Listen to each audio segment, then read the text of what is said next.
안녕하십니까 여러분. 거침없이 사이킥 희망가득 정신건강의학과의 김대영 원장입니다. 반갑습니다.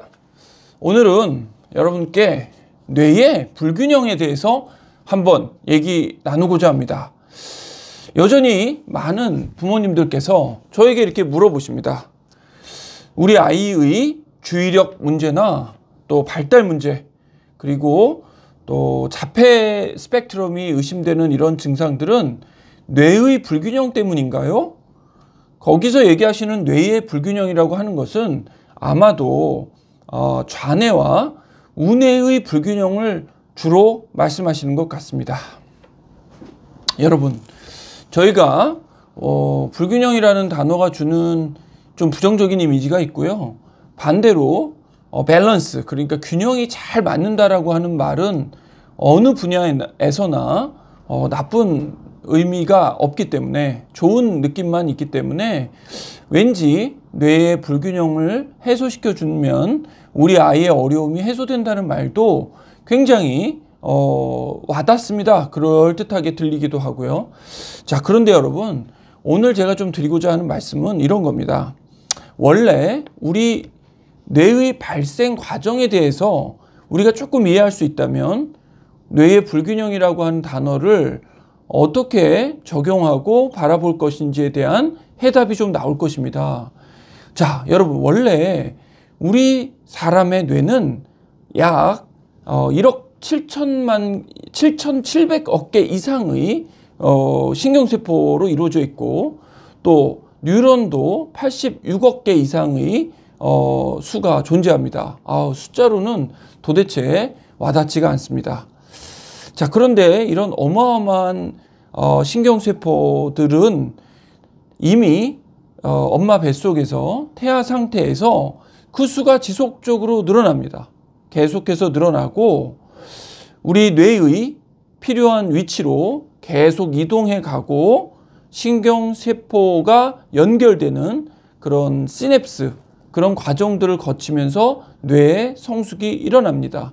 그러니까 워낙에 우리 뇌라고 하는 것은 이미 발생 과정에서 엄마 뱃속에서부터 활발하게 어떤 의미에서든 발달을 하고 있는 거죠. 자, 그런데 구조적으로 좀 보자면 우리 뇌는 좌뇌와 우뇌, 이렇게 좌뇌 반구와 우뇌 반구로 나누어져 있고, 여러분도 잘 아시는 것처럼 그 기능이 각각 특화되어 있습니다. 그러니까 좌뇌의 기능과 우뇌의 기능이 다르다고 하는 것은 저희가 이미 잘 알고 있는 부분이고요.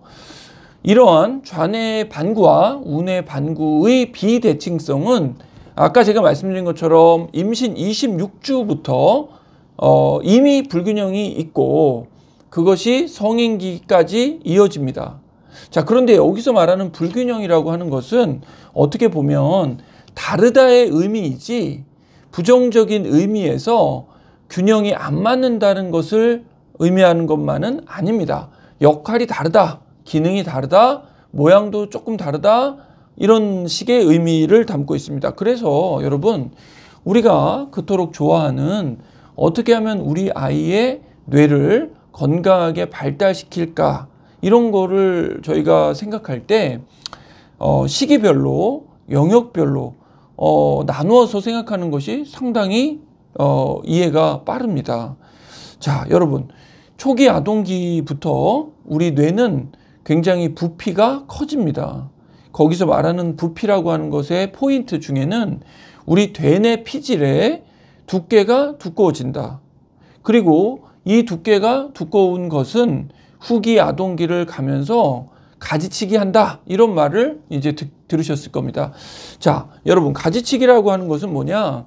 신경 전달이 활발하게 이루어지는데 그것이 사용되어지지 않으면 우리 뇌에서는 사용되지 않는 신경 전달 과정은 버리는 것이 효율적이겠다라고 하는 그런 효율성의 측면에서 프로닝이라고 하는 가지치기가 이루어지고 우리 뇌의 고속화된 신경 전달 체계가 이루어진다고 볼 수 있겠습니다. 뇌의 발달은 보통은 우리 뇌의 뒤쪽에서부터 앞쪽으로 이루어집니다. 자, 우리 뇌의 뒤쪽은 주로 감각과 운동을 담당하는 뇌이고, 앞쪽으로 이동하면서 발달이 더 이루어진다고 하는 앞쪽은 생각과 판단과 또 주의 집중력과 고위 인지 기능들을 포함한 전두엽과 두정엽의 기능들이 활발하게 완성되는 것으로 우리 뇌의 그 발달의 방향성이 존재하는 것입니다. 자, 그런데 여러분, 그런데 말입니다. 여러분, 그것이 알고 싶습니다. 여러분, 우리가 ADHD 아동들에 대한 연구를 해봤더니 ADHD 아동들은 뇌의 구조나 신경 세포나 이런 부분들에서는 정상 발달을 하고 있는 아이들과 크게 다르지 않았지만, 가장 큰 차이가 무엇이었느냐? 역시 뇌발달이 느리게 이루어지고 있습니다. 뇌발달이 느리게 이루어지고, 이 뇌발달이 느리게 이루어지는 것의 의미는 뭐냐? 우리가 아까 말씀드린 신경 발달이 이루어지는데, 뇌의 성숙이 이루어지는데 대뇌 피질이라고 하는 것의 두께가 최고치에 도달하는 시점이 ADHD 아동들은 무려 3년이나 늦는다는 것을 연구에서 밝혀낸 것입니다. 여러분, 이것이 의미하는 것은 뭡니까? 우리 아이가 초등학교 4학년인데 성숙이라고 하는 관점, 고위 기능을 사용하는 관점은 아직 1학년 또는 2학년 정도에 머무르고 있다. 그러면 우리 아이는 어떻습니까? 학교에서 어려운 일을 경험할 가능성이 많고, 친구 관계나 또래의 문제를 풀어내기에도 굉장히 힘들 가능성이 늘어나는 것입니다.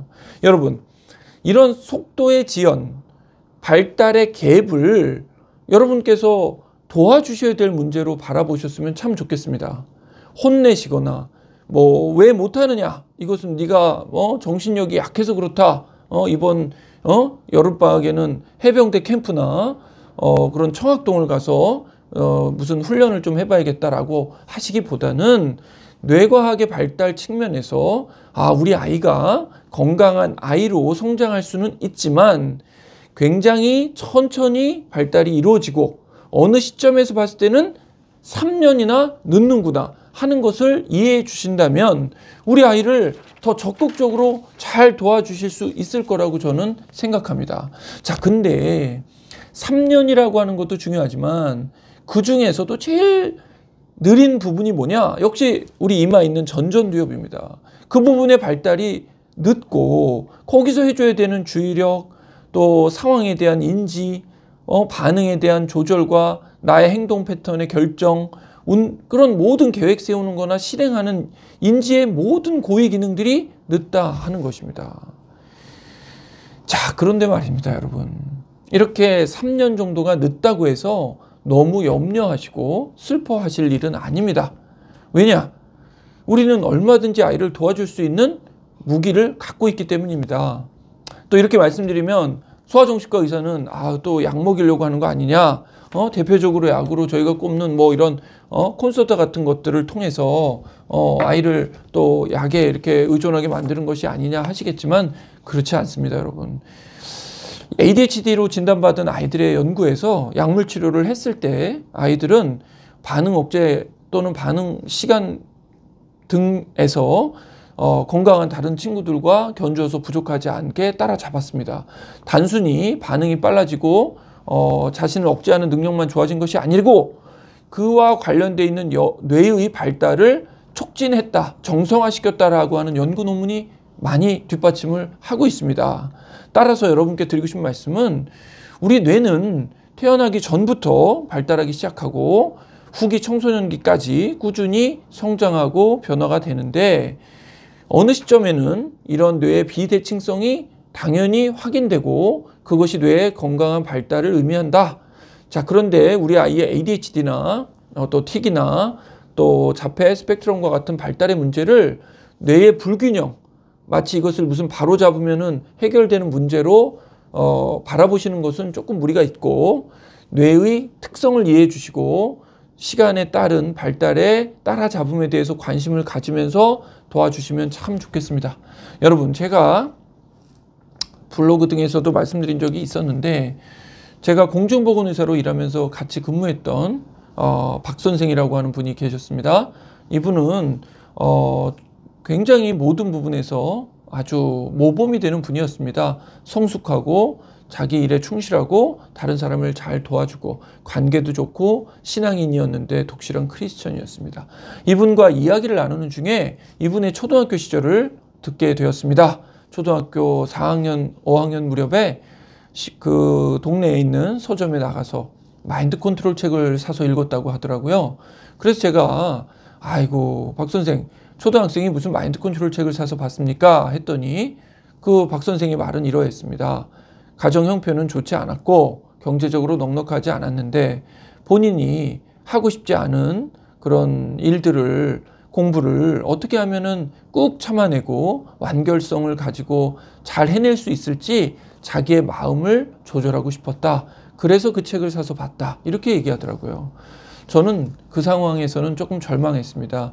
제가 초등학교 4학년, 5학년 무렵에는 아마 축구하고 친구들하고 노느라고 아무 생각이 없었을 텐데 그렇게 그 박 선생은 성숙이라고 하는 것을 먼저 생각하고 조절하는 훈련들을 해서 그렇게 훌륭하게 성장했다는 것이 저에게는 조금 저와 비교를 하게 돼서 속상했습니다. 자, 그러나 여러분, 우리는 모두 우리에게 걸맞는 속도가 있죠.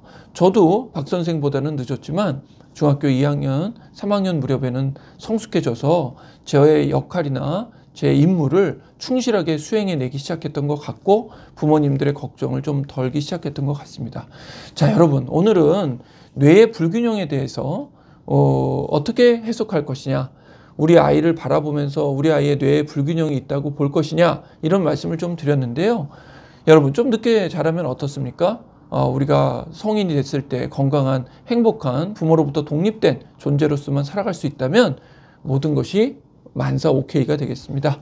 여러분, 오늘 또 조금 학술적이고 딱딱한 주제였는지 모르지만 여러분과 우리 아이들에게 힘이 되는 그런 내용이기를 간절한 마음으로 생각하면서 전달드렸습니다.